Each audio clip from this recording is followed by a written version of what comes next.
Hey friends, Kylie here, your host of Dream On with Kylie O'Miller, back for another episode with another star in the lacrosse world, fellow U.S. Women's National Team teammate, and an inspiration to everyone around her. Thank you, as always, for tuning in. These episodes are recorded on a live Zoom webinar that I hold throughout the KO17 Lacrosse app and are constructed into this Dream On podcast that you have found here. I hope you are gaining some insight from these episodes from some of the people that I have met throughout my lacrosse journey that have imposed so much of their wisdom on me. We've got another special guest this week, and I'm pumped to get right into it. Liz Hogan is known in the lacrosse world for her show-stopping saves in the cage and her awesome personality on and off the field. She played collegiately at Syracuse, one of lacrosse's most dominant women's Division I programs, despite what she would describe as a unique journey to getting there, starting her lacrosse playing days later than one might assume. Having had incredible success at her position in the crease, Liz talks a lot on the qualities that position as a goalkeeper and those moments in goal have taught her as a person, leader, and teammate, both on and off the lacrosse field. She also talks a little on some of the most important lessons that she aspires to teach her young kids as a teacher now on the West Coast, and dips into some of her favorite pastimes, such as spending time on home-cooked meals with her fiancé and watching Hallmark movies like it's her job. Hey, I'm not judging. I do it too, as we laugh about in this episode, along with so much more. Take a listen, and I hope you enjoy. Oh, hello, my friends. What's up? I already know one name. Grace. We got a squad here today. You know what I'm kind of upset about before I introduce you here, Liz? Kind of upset that my parents are late. They're always on. I'm a little disappointed in them too. There they are. Don't worry, incognito.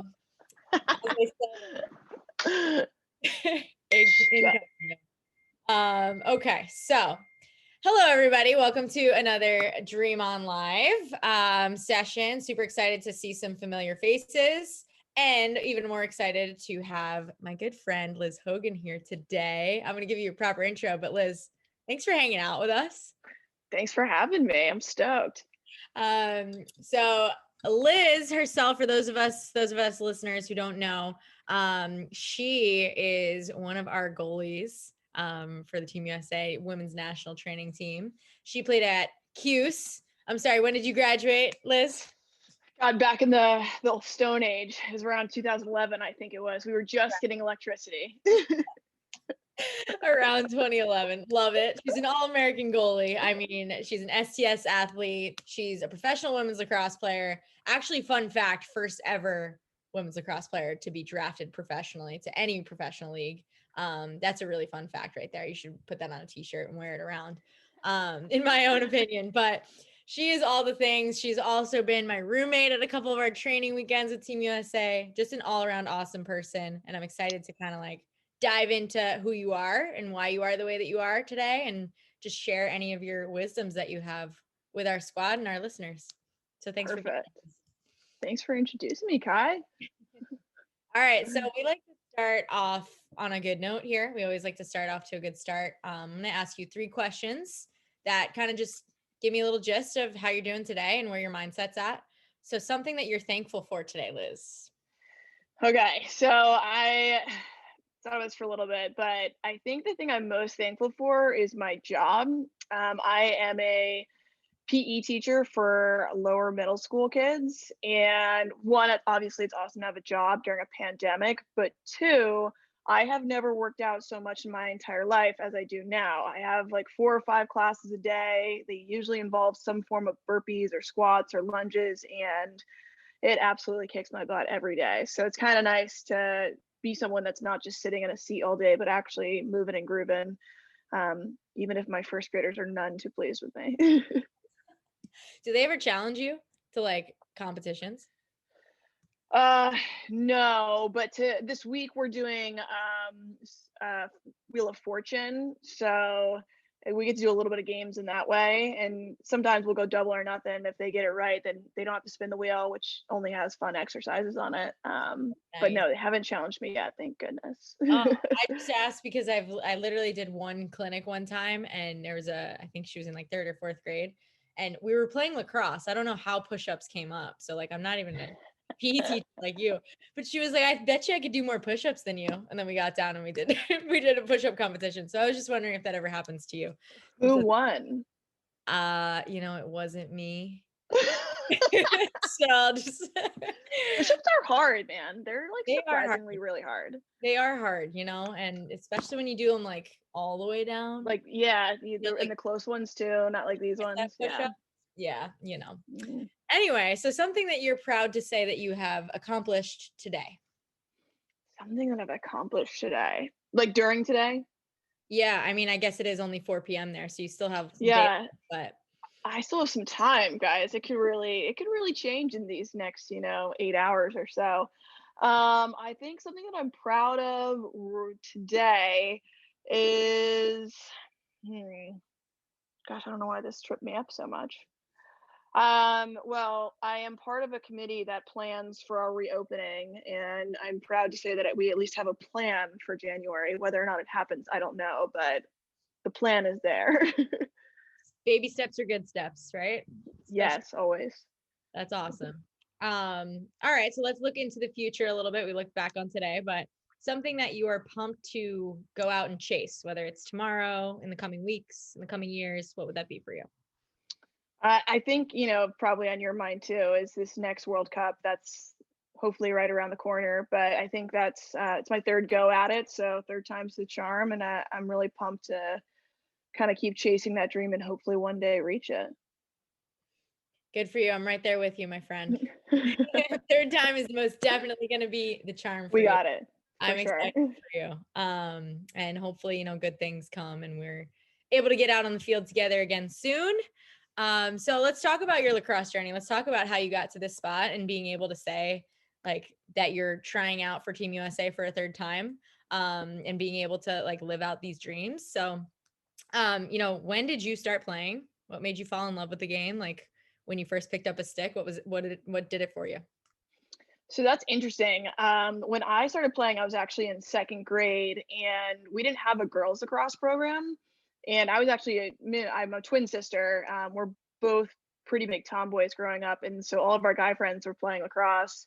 And since they didn't have a girls team, we actually picked up by playing guys lacrosse from second to sixth grade, which is when there was finally a girls team.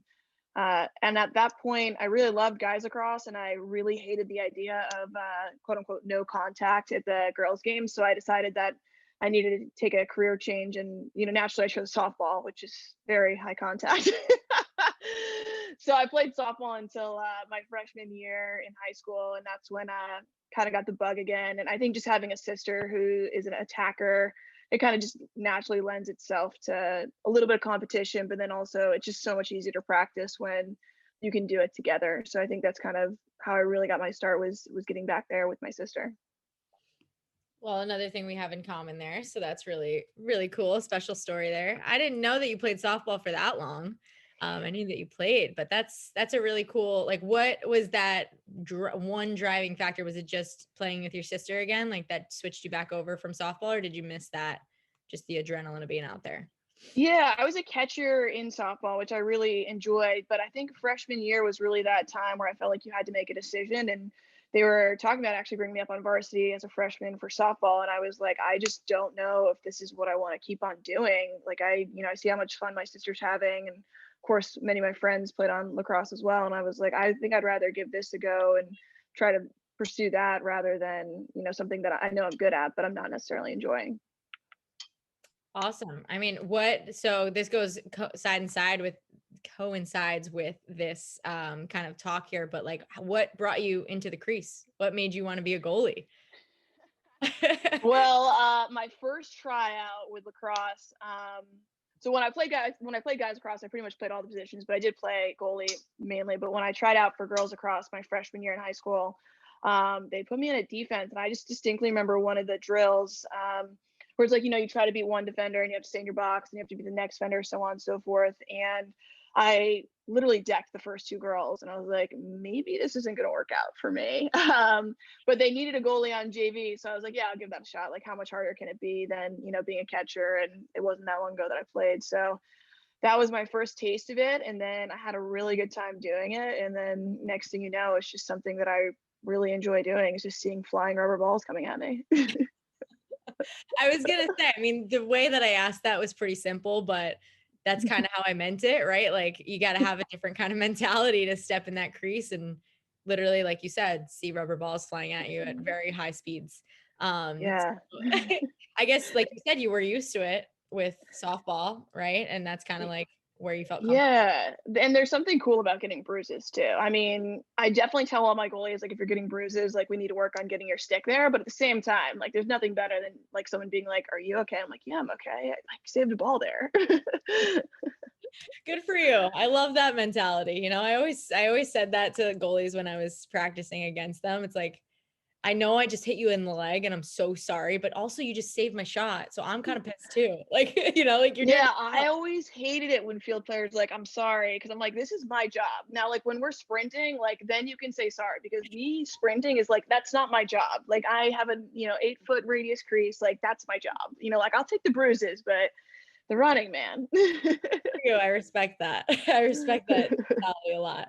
But yeah, that's awesome. I mean, definitely not. I mean, I've never played it. I never stepped inside the crease. I've always just been on the opposing end of it. So I always say this, a ton of respect for you guys. I don't know how you do it. I don't know how you see those balls. I don't know how you put that much pressure on yourself. Like, I guess in that sense of the position, like what were some of the easier things that came to you and what were some of the more difficult kind of traits of being a goalie that kind of came to you as you saw more and more reps in the crease? Yeah, that's a great question. Kind of like I mentioned, like running's never been a strong suit of mine. I think I've always gone back and forth with having to deal with like obviously you want to be an elite athlete and you want to be in shape, but at the same time, it's like that battle of like I know I'm only taking steps, so like is it really that important? So I think I've gone ebb and flows with that throughout my career. But I think the hardest part is easily just the mentality of like you're gonna let goals in. And it was interesting. I was actually on a Zoom the other day with a sports psychologist. She's like, no, no, no, you didn't let goals in, right? Like you just didn't like you don't let a goal in. Like I've never met a goalie that's just like step aside and like let a ball go in. You're always trying. So I think I'm constantly trying to reframe things and think about the positives in what I am doing well. And that's it takes a long time to develop that from college to beyond, and even now it's still something that you have to constantly work at. Absolutely. I mean, I think somebody said this on some sort of podcast that I listened to, but I mean, sports are like 97% mental game and they really are the physical game. And we spend so much time paying attention to the physical, but that just goes to show in itself, right? We're paying attention to the physical. So we're using our mental to pay attention to the physical, right? So like it's so much more mental than it is physical. So I'm glad that you were able to kind of take some things from that. I guess my question that goes along with this, how do you think like those traits or those things that you learned from being a goalie specifically might be different? Like what are some things that you learned as a team player or as a leader from being a goalie specifically that you might not have learned as a field player? Yeah, well, it's interesting you say that because I distinctly remember one practice in high school. I don't even remember what was going on, but I remember leaving the practice and I was like, why is everyone crying? Like, what did I miss out on? And it's like really funny because you are like in your own little area and like sometimes you're just like really not a part of the team. And like I just distinctly remember like my sister came off crying, like all these people were crying. I was like, was I even at the same practice? Like, what happened?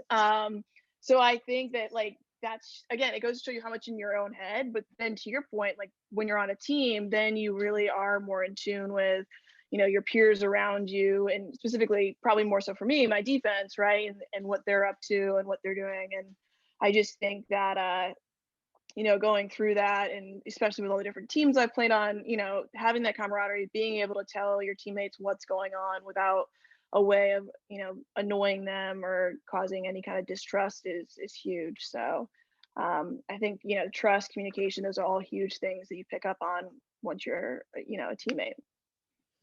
Absolutely. I told you I go rogue sometimes based on the conversation. So this isn't in the notes, but um what you said there was awesome. And these are traits that like you learned from being a leader yourself, right? And being a teammate yourself, are these things that, I know you coach a lot and obviously you work with young kids a lot. Are these things that you try to take from your own experiences and now, pass on to them? And if so, like what do you think are some of your most important, like maybe your first one or two most important things that you're trying to teach these young kids that you have an impact on every day? Yeah, I think kind of going back to what we talked about, the mentality. And actually this comes, like you said, I coach a lot of different things. I coach golf too, which is hysterical because I am not good at golf, but I said I would help out. So I'm the varsity assistant. And Wow. one thing that, yeah, I know. One thing that we tell our kids there is, like if you were to have your absolute worst game on the first hole, but then I told you were going to have the best game of golf you ever had, like, would you stop playing after your first hole? And of course, every kid's like, absolutely not. Like, I'm going to keep going. And that's kind of something that every player faces, like whether you miss the first shot or, you get stuffed on the first shot or, you miss the first leg of the race. Like there's always an opportunity to get better. And the crazy thing is like your first shot doesn't dictate your second shot, right? Like it's all a new game over and over and over again. And I think, when I'm trying to teach my kids that, it's the same thing. Like what happened last game doesn't matter in this game. What happened the first half doesn't matter in the second half. Like what happened, your freshman year in high school really doesn't matter your senior year in high school because it's always a new start every single day, every single minute. And, we have that choice to make of how we're going to do it. So I think that's something, if I had to pick one thing, that would be really the thing I try to impart on them, or at least get them to recognize because, that takes a long time. Yeah, absolutely. And I think if you have your first graders recognizing that, they're in good hands. For sure, for sure. That's awesome. I love that you referenced, first hole golf because I mean, I've never heard that analogy before, and it's definitely one that I'm gonna write down in my notes for sure. So thank you for that one. Let's talk about your journey to Syracuse. So you got back to you got back to lacrosse 9th grade in high school, right? Mm-hmm. What happened from that first stepping back on the lacrosse field practice to how did you get yourself wearing the orange in that crease playing for Gary Gate? Okay, so a lot of different things happened now you say that. So my first year of lacrosse, like I said, I started out in JV, and by the end of that season, I was actually on varsity with my sister, which was really cool. And then funny thing is that summer I actually chose to play club softball. I just, I had a couple teammates. Club lacrosse wasn't huge where I was, so I didn't play lacrosse that summer. It wasn't until the following summer that I started playing club lacrosse and taking it seriously. And I would say, even then I wasn't really like highly sought after or anything. It was really kind of just luck of, everything that was going on. We went to, I think back then it was, oh God, there was a huge tournament in Maryland that we went to. And there was the one in upstate. So there was a couple tournaments we went to, but as a goalie at that point, like we were playing small fields, you only play half of the game. Like if you miss a couple shots, you're pretty much done. And I was lucky enough actually at the time to be seen by Lisa Miller, who was the coach at Syracuse when I was getting recruited. And my choices kind of came down to Syracuse, who at the time wasn't even ranked in the top 20. Like they had never even won a tournament game, an NC tournament game. Cornell, who was, pretty good. And then William and Mary and Louisville, which at the time they weren't going to start until my freshman year in college. So that was completely, new area. And it ended up coming down to Cornell and Syracuse. And at the end of the day, I just felt like, Syracuse might have been a little bit better fit for me, between the environment, the teammates, all that stuff, seeing their practices. I just jived with it a little bit better. And then my summer before I went to college, that's when Lisa left and went to Harvard, and we didn't have a coach. And I was like, great, what's going to happen? But then of course, you hear that Gary Gate's going to be your coach. You're like, okay, well, that's not bad.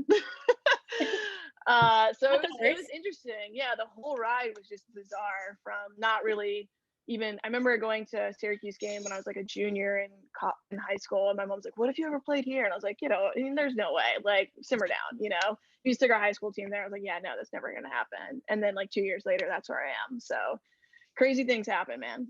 That is a wild story. That's so close. Yeah, I know, right? So it just shows you like you never really know where your path's taking you. And even at the time when I committed to Syracuse, they hadn't done well. Like they went on to win a game that year, and then Gary Gay came and we had a little bit of run there. So never my wildest dreams would ever think that would happen, but hey, it happened, right? Hey, you got to follow your path wherever it takes you. Good for you. That's awesome. That's a fun story, especially going to that game and your mom saying that. Like everybody, yeah, she still talks about it. I know. I Yeah. think everyone has some sort of story like that. It might not be about their recruiting process or anything like that, but something that somebody said at one time, and then you always look back on it and you're like, haha, that was funny that you said that. Right? Right? No, there's always something like that, and you're just like, yeah, no way. And then it happened. You're like, whoa, they knew. Oh, that's awesome. Well, so can you share some of your, most memorable when you did get there, some of your most memorable moments, maybe a game or two or a save or two that they just stick out in your head from when you were there and you got to play in the dome? Yeah. I always will remember my first practice that we had in the dome. I think it's like when every other team comes there and they lift up the garage and everyone's like, oh, and like you have that, and then after a while it wears off. And you're like, oh my god, new team here. They've never seen the dome. All right, let's go. But your first practice as a freshman, you're like, it's got this distinct smell. It's like huge. It's kind of weird to look at because the lighting's weird. So I always remember that. But then in terms of like games, my freshman year we were playing UNC of all teams, and we were actually not ranked that high in the tournament, but I think like UVA lost or something. So somehow we ended up having the home seed. Like we shouldn't have had the home seed in the Elite Eight. And UNC came as a back and forth game, and UNC actually had the ball, and one of their low attackers accidentally like threw the ball out of bounds. So I got the ball in the crease, and then my goalie coach had always told me, like, if you get past your 10 seconds and you have nowhere to throw it, like just aim down the field, aim to a side. And I was like, okay, whatever. So it happened where I literally, like, someone just fronted me right in the crease, and I was like, gosh, now I don't know what to do. And I was like, okay, Maggie always told me, go around to the back, run up front, like aim for a corner. And so I just chucked the ball. And they actually happened to be in a 12-man ride, which of course as a freshman, I didn't know that. I just was aiming down the field to like where I saw my teammates wearing white jerseys, and I had overthrown it, but my teammate was able to run right underneath it and then score on an open goal. So it sent us to the Final Four, but then also I got my first assist. So I was like, this is complete. Everyone's like, oh, did you plan that? And I was like, yeah, totally. Like I was aiming for Katie Rowan. Like I didn't even see the girl behind her, but like I just chucked it. So, I mean, that was still one of my coolest memories, just to be able to say you got an assist as a goalie, but then also to take your team to the Final Four on a mistake. But it was really cool. Some of the best plays are just not what you meant for them to be, but right. So yeah, that will always be like my favorite memory for sure. I mean, one sounds really familiar. Sounds like a play that we had about 2 years Oh ago. yeah, a little while ago. Just a little while ago, we had like that same exact play go on. But that's so funny that like, because you were explaining it, I was like, wait, are you sure that that's the game that you're explaining? Because I think that was me. But Right? No, it's crazy. I mean, yeah. And that's exactly what that reminded me of that day. I was like, this is like the same thing. Like, I mean, yeah, I saw you, but like, was I gonna hit that? I mean, I don't think so, but it worked. it did. It bounced once. I think you were going for Toomey, and I was just like, you know what? I think I'm just gonna follow this just in case. Like I had full. This, for those of you listening, this was what? I don't even know how many years later, but it was 2018, our fall classic with Team USA, and all of a sudden I'm like all the way down the field. I have like one leg. I got this big old knee brace on. You did, yeah. I did. I'm like hanging out all the way down the field. Liz has the ball. She's like walking up. All of a sudden I see her go like this. Like she just, I don't know what it means. I have no idea. Go deep. Go deep. And I'm like, okay, I guess I'm just gonna hang out here, see what happens. I'm sure she's talking to Tumalo, and Tumalo is like working for the ball. She's like coming down. All of a sudden, Liz just bombs it down the field. And I'm like, okay, it's going over Tumalo's head. I should probably do something. So then I just start running towards the ball, and it lands perfectly in my stick off of one bounce, and I score. And I was like, wow, that was so cool, Liz. And then all of a sudden, Liz was right next to me. And I was like, wow. But anyway. You got to sprint after that. That's like sprint worthy, you know? Absolutely. Got to get in the celly after an apple like that. That's awesome. For sure. But yeah, that's such a special memory. Like I love that plays. I was talking on a podcast the other day actually, and we were talking about how all these memories, like no matter how far out of college you are, all that hard work, all those practices, all those early mornings, all that stuff that you go through with your college teammates becomes so sweet in those moments. right? So For sweet that, sure. like, those moments you will never ever forget. Like you'll be, I don't even know how old, and you'll be telling like your grandkids about it, you know? Yeah, and you like forget all the times where I'm sure we were frustrated, but it's like you don't remember those anymore. It's like no, no, no. Or if it was like, oh yeah, that one time we had 6 a.m. lift, that was funny, you know. But Yeah. now at the time you're pissed. You're like, sucks. But you get through it and you get to those really exciting moments that you're going to tell your grandkids one day. So, that's really special. So thanks for sharing that. And thanks for doing it all over again a couple of years later. Of course, I let's was do it honored again. of it. Yeah, let's do it again. Honestly, try to throw the ball all the way across the country to me. I'll try my best to catch it. Yeah, we might have a catch through Zoom Oh at my this. gosh, that would be hysterical. We should do that. If we go back into lockdown, we might have to try something like that. But Right? okay, so can we talk about this for our listeners here who don't know, who've never seen a video of Liz playing lacrosse in college? She wore football pants on game days. Can you explain to the people why and what was the Explain why. Yeah, it's actually a pretty interesting story. So I wasn't actually the first goalie to do it at Syracuse. Maddie Palum, who played for the men's team back in the early 90s. And actually, if you ever watch the PLL games, he's usually the head official every single game. So a little bit, he wore them for the first time ever. And one day in practice, Gary was like, "Hey Hogan, like I bet if you wear, football pants, you'll have better save percentage." Like it's scary. He's always like poking your buttons, but at the same time joking. But then you're like, I don't really know if he's joking, so like, sure, I'll do this, Gary. So I went to the equipment room. I was like, "Hey, I need a pair of football pants."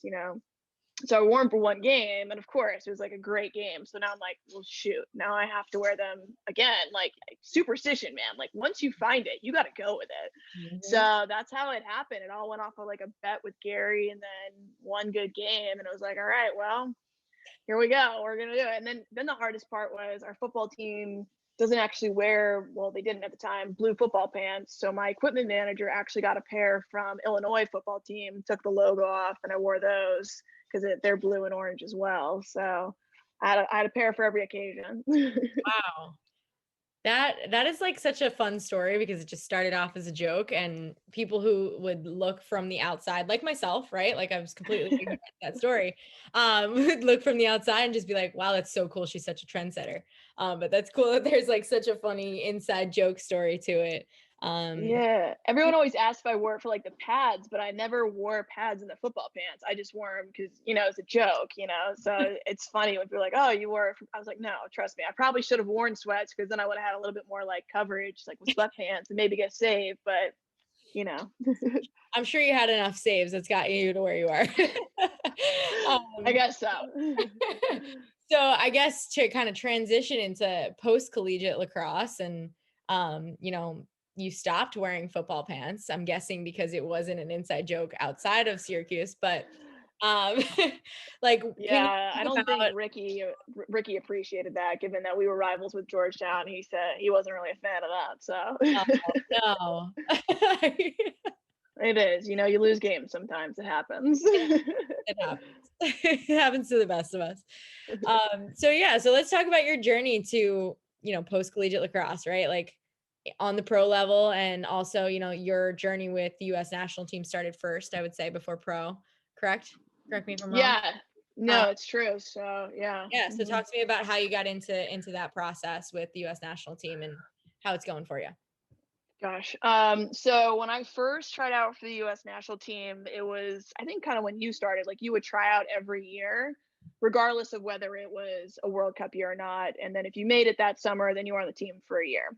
And so when I first did it, I was actually a sophomore, no, a freshman in college. So the summer after my freshman college, went out. They actually had an elite and a developmental team at the time, so it showed how much changed. And I'll remember they cut everyone except for one person. They're like, okay, well, we're gonna have to make one more cut, but someone was injured, so you guys are all going to the next level, but we do have to make one more cut. And then sure enough, that was me. Like I was literally the last person cut, like at the next training camp. So like imagine yourself going and then only one person doesn't come back, and that was me. So that was pretty awful. And then after that, I tried out again after my junior year, had a really good year in college, and I forget why, but I was just like, yeah, let's give it a go again. It's going to be the year before the 2009 World Cup. Like, let's give it a shot. And I think maybe it was because our season went so long, whatever it was. I didn't have a great tryout, didn't make it again, so that was awful. I'm just like, at this point, I'm like, this is awful. And then I didn't try out again until a year after out of college, because I think at that point I was just so burnt out, so frustrated.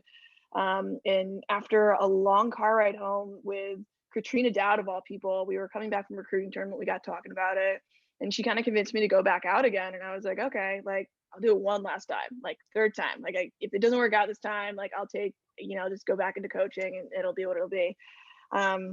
So I had to go to like that national tournament that all the girls used to play at from different regions. They had a tryout there if you wanted to play for the U.S. team. So I went there, and then from there you got chosen to the 100, and then you got picked for the team from there. And so finally I made the team, which was awesome. And that year I actually made it down to the training team. So as you know, and maybe listeners do, but we usually start around 36, and then they'll cut it down to 25 and then to 18.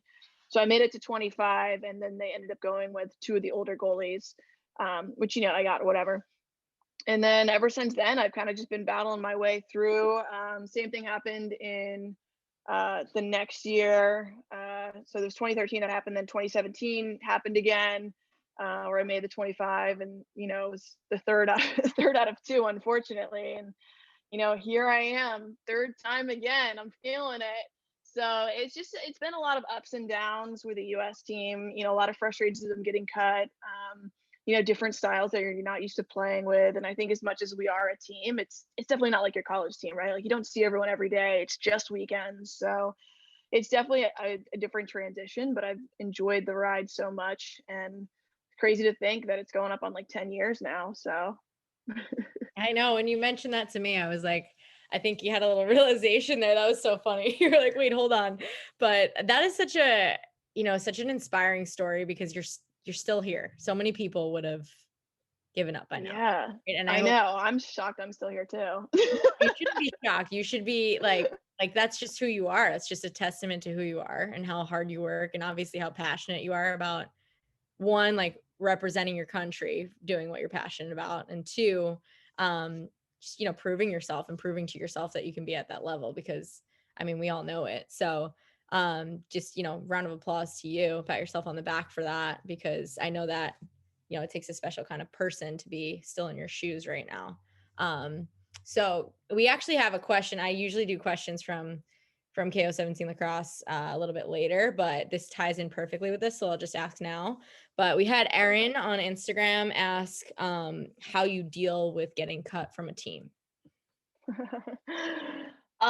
It was actually interesting. I wrote a blog post on this back when I got cut in 2017, and I really need to bring it back up because it's actually perfect this time of the year when people are trying to try out for high school teams and whatnot. But I think it's kind of like when you lose someone in your life or whatever, there's a process to it. I think the first important thing is like let yourself grieve, like let yourself like feel what you want to feel. Like I remember I was super bummed. Like I didn't even want to go into work that day. I was, super sad.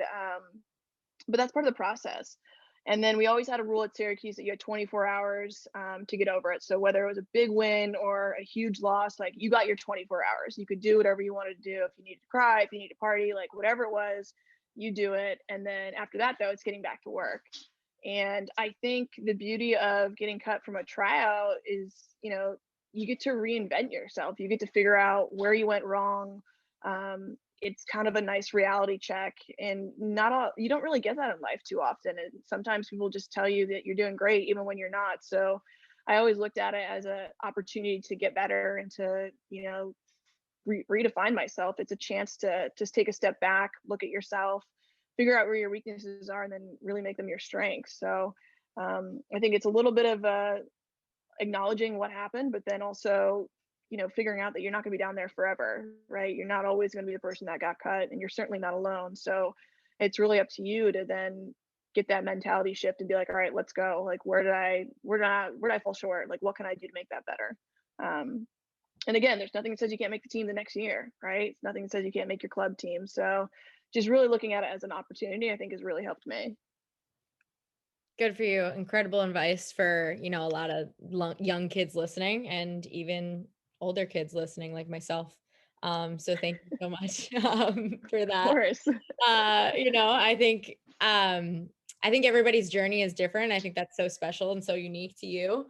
And I appreciate you answering that question for Erin, because like you said, like everybody's got a different journey. She might be trying out for a club team. She might be trying out Mhm. for, a high school team. And even if it's at different levels, like you said, there's a grieving process to everything. And doesn't mean just because one year this happens that the next year it has to happen. Same thing like you mentioned before, just because your first play of the game isn't the best doesn't mean the rest of the game can't be great. Exactly. Yep. So that's really cool that you're able to tie that all into your entire career. So can you talk about, and just tying this all together, like what has your like major part of your mindset been, just playing at the highest level for so long, and continuing to dominate at it like over and over and over again, year after year?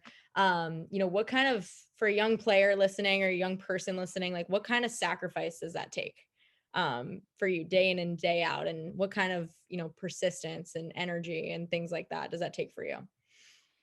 Gosh, kind of like you said, there's like the micro level where like every day you have to dedicate yourself to that, whether it's working out, playing wall ball. It's obviously a lot easier if you're in college because you get to work out every day with your team. But the moment you get out of college, and I'm sure you know now, like it's a different world. Like trying to squeeze in a workout, trying to see like live shots with a live goalie it's just so hard. So you kind of have to sacrifice that time that was always built in for you, and all of a sudden now everyone's trying to take a piece of you and you're like, but I need to go do this, right? And also like the days that you don't want to do it, when it's cold and rainy, or I guess it snows back east.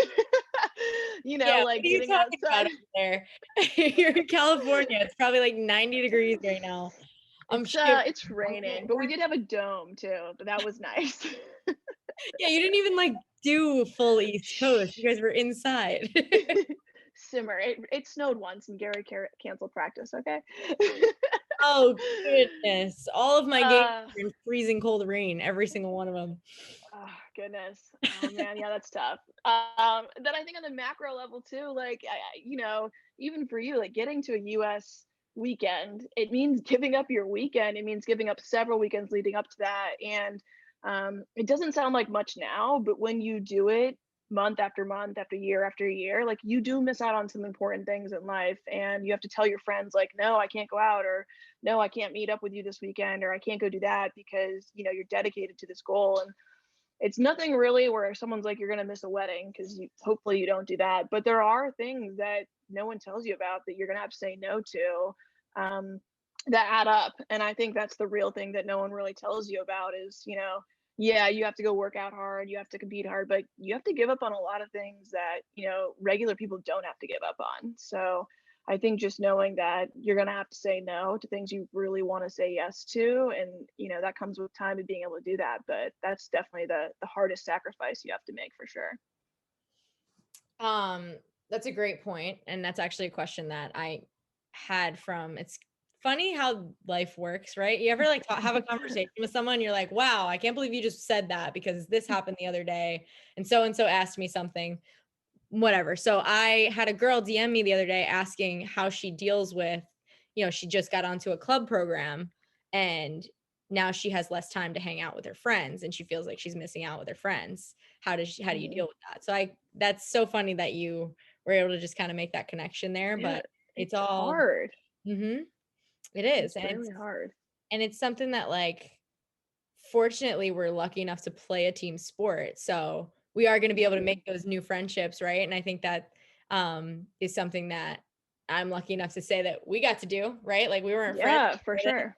we weren't friends before they stuck us in a room together and we had like 16 hours off that training weekend and we were like, okay, what do we do? Let's watch Hallmark. Hallmark. Yes. Oh my gosh, we'll get into that. But before we do, just kind of talking on, building your own personal playing career and all the steps that it's taken to get to you where you are. We all have dreams and aspirations for those, and we're definitely aware of what you're going to go crush in yours. Can you talk about like what you have in the sense of goals and aspirations for the next generation of players, and what kind of responsibility you feel towards that, and making sure that the future of the sport looks a little bit better than it does now. So that's interesting. I think it's two-part. Like in the goalie world, I think goalies have changed so much even since I started playing. Like it used to be you just throw like the most unathletic kid in goal because you didn't know where to put them. And now we're finally starting to see like some of the most athletic players land in goal. And there's so many different philosophies about how to play in goal too. I'm just really excited for that athleticism to shine and to really see some players change the game in terms of what making a save looks like, or what being an active goalie means like, or a stopper. So I kind of feel like I do a lot of coaching here, but then I do a lot of online stuff. If anyone reaches out to me, I'm pretty much like an open book. But I think really inspiring people to be their own kind of goalie. Like I'd love to see people stretch the limitations of what it means to be a goalie, kind of like in an attack world, right? Like it used to be so faux pas to do behind the back. And now it's like, you have a good angle, you better do behind the back because that makes the most sense. And I think in goalie world, we're still caught up on, a save should look like this. And, I really hammer into my goalies, like, I don't really care what it looks like as long as you're consistently making a save. That's the most important part. So I think we have a long ways to go there, but I've seen so many great goalies come out recently. And I'm really stoked to see that.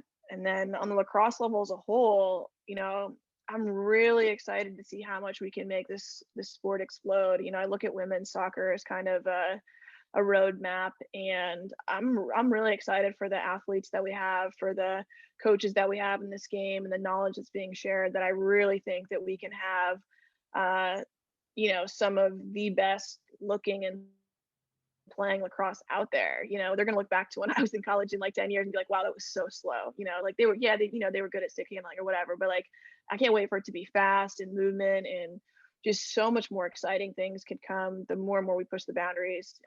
So that's something I really look forward to in sport for sure. I'm pumped you said that. I love the fast pace and the creativity and all the things. And thanks for throwing the behind the backs in there too, because I agree with you.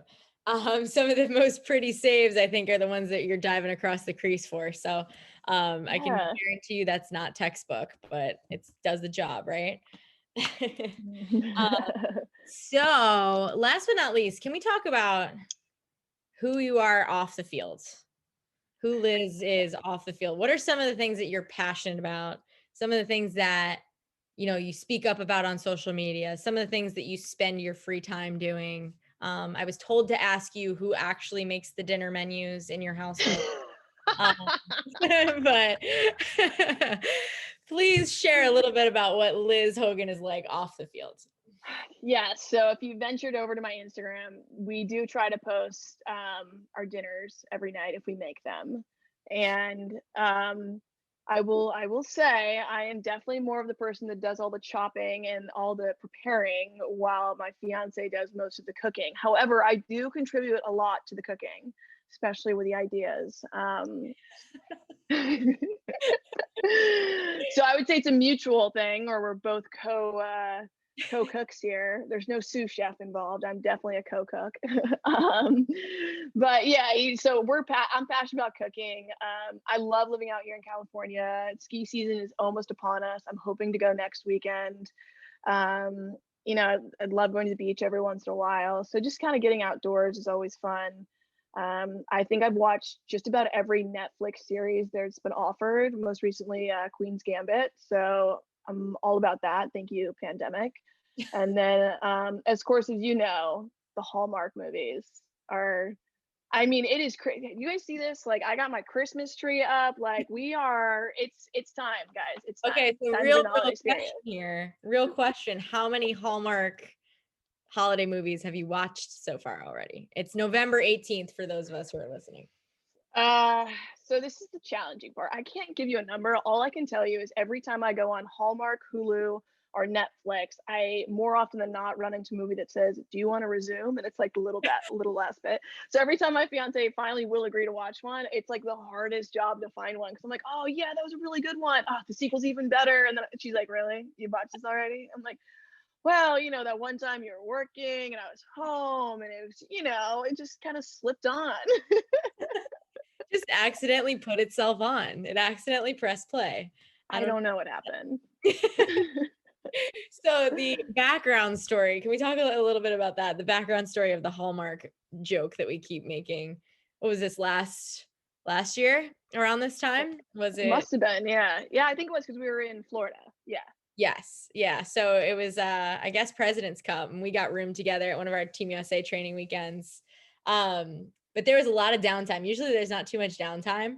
It might have been Fall Classic actually. I don't remember, but whatever one it was, we had so much downtime in between training sessions and games and things. And we would just look at each other and we'd be like, all right, like, what do you want to watch? You know? And at that point, like, you have to put on something that's going to last a little bit of time. So we always, we would just be like, so what do you think about Hallmark?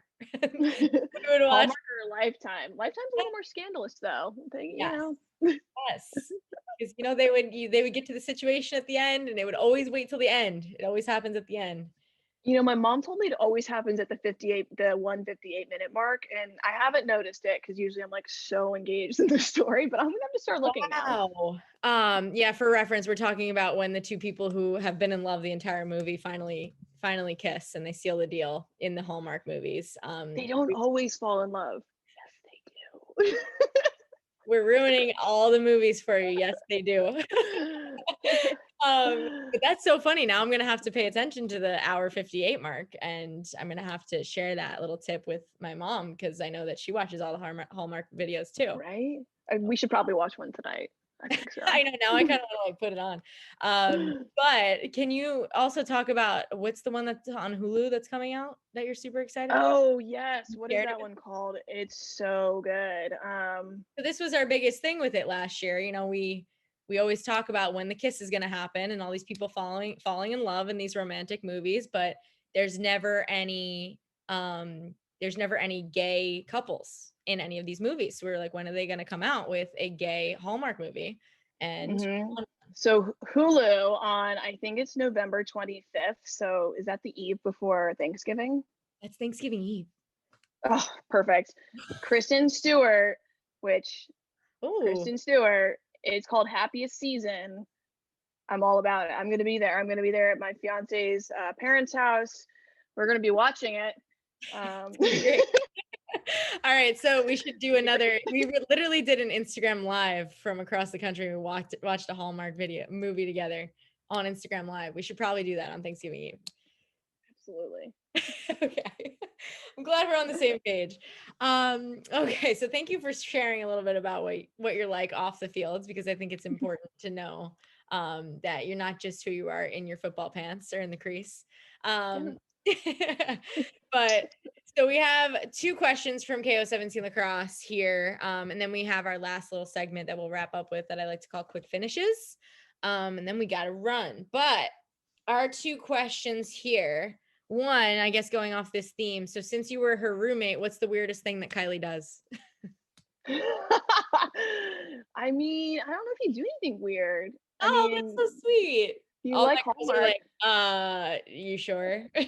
She loves chocolate and like sweets just as much as I do. So it's really refreshing to have her be like, "You want to go downstairs and like get candy before we go to bed?" I'm like, "Absolutely, let's do it." I was really hoping you'd say yes and not judge me, like, Kylie, you're gonna eat that before you go to bed. I know there's those that like watch what they eat, and there's those that like watch while they eat. You know. That's a quote for the books right there. I love that. Okay, a little bit more serious, I guess, after a little candy there.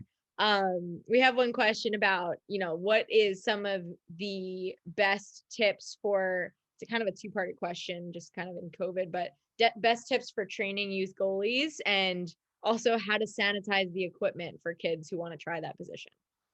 Oh, that's a good one.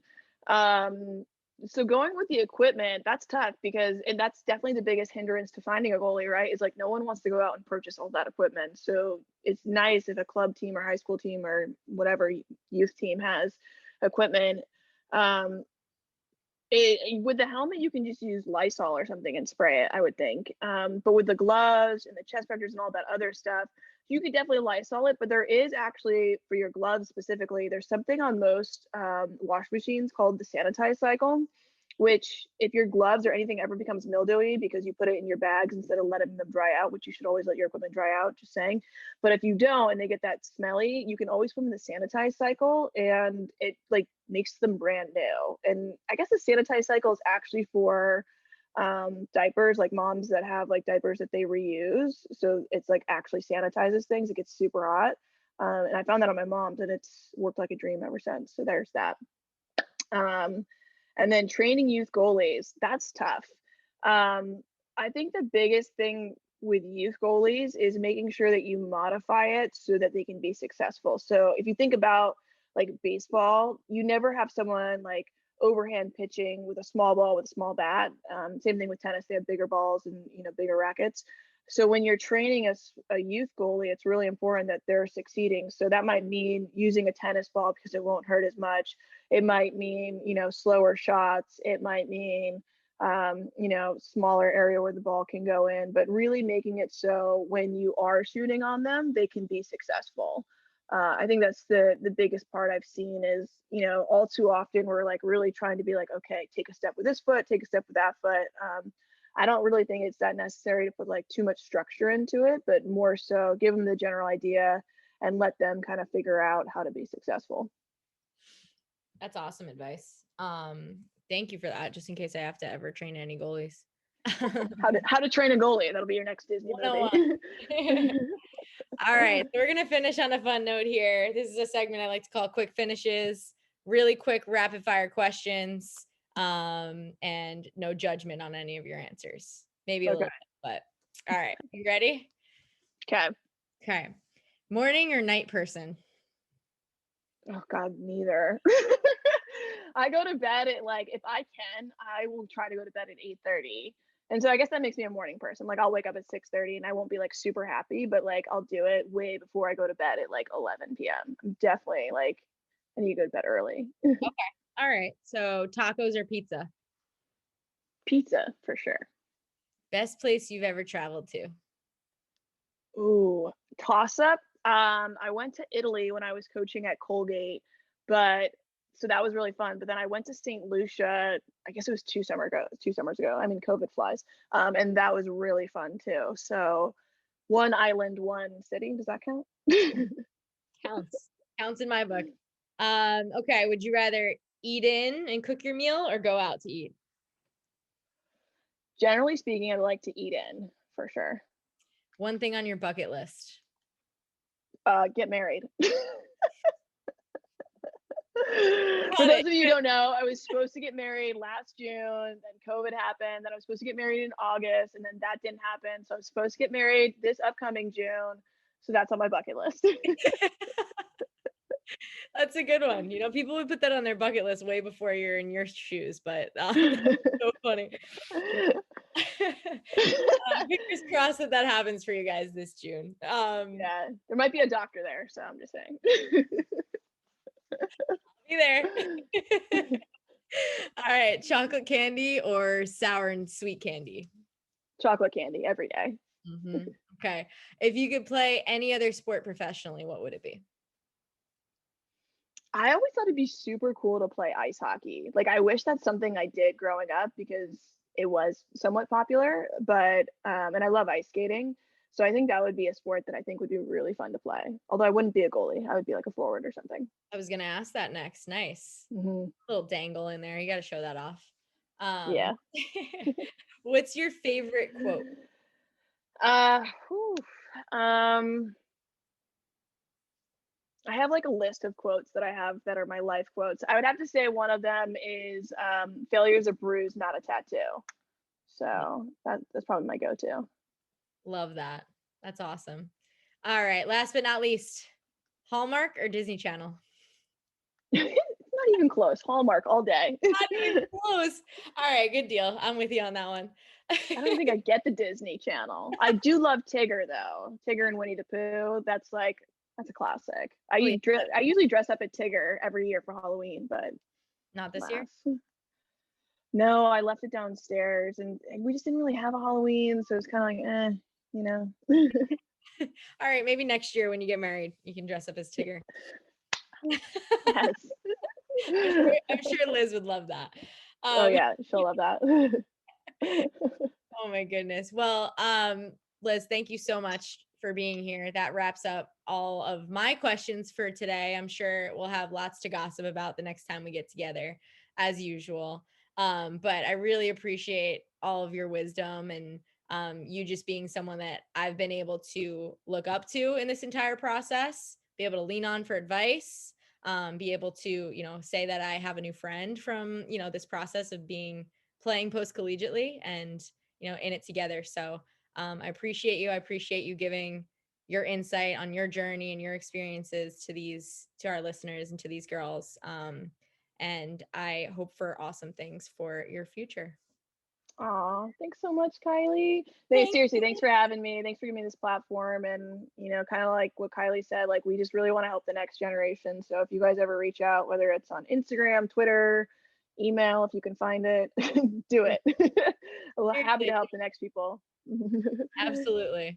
Thank you so much. I will see you in a couple minutes on our next Zoom call. And See you thank you, soon. everybody. Thank you, All everybody. right, see ya. Thanks, Kylie. Bye, everybody.